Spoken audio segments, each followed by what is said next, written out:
مدنی قاعدے کا سبق 10 قرآن کے الفاظ آسان طریقے سے ہجے اور رواں۔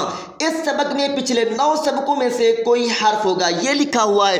اس سبق میں پچھلے تمام اسباق، سبق کی جمع ہے یعنی حرکات، تیسرا سبق تنوین، 5واں سبق حروف مدہ، 7واں سبق کھڑی حرکات، 8واں سبق اور حروف لین، 9واں سبق شامل ہے۔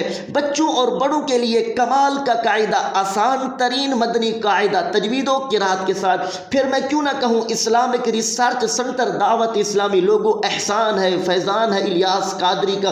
اس سبق میں 3 باتیں ہر شاگرد سے پوچھیں گے۔ نمبر 1 ہجے کریں، نمبر 2 رواں پڑھیں، نمبر 3 قواعد سنائیں۔ جس بچے کو، شاگرد کو، حافظ قرآن کو، بھائی جان کو ہجے، رواں اور قواعد آتے ہیں، یاد ہیں، وہ اچھا قاری بھی ہے، اچھا نمازی بھی اور بہترین استاد بھی۔ اگر آج آپ نئے شامل ہوئے تو پچھلے 9 سبق ضرور سن لیں۔ جزاک اللہ خیرہ۔